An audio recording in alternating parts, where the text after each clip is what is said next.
How to disable ad blocker on Chrome in Android and iPhone. Hello guys, and welcome back to the channel. In today's video, I'm going to show you how you can disable ad blocker on Chrome on Android and iPhone.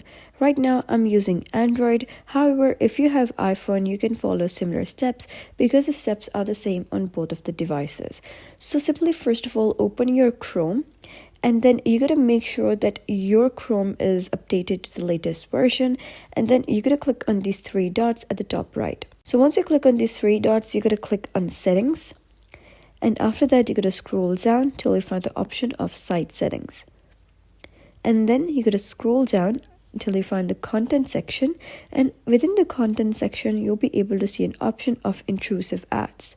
And here you can see that ads are blocked on sites known to show intrusive or misleading ads by default. So what you're going to do is, toggle it on.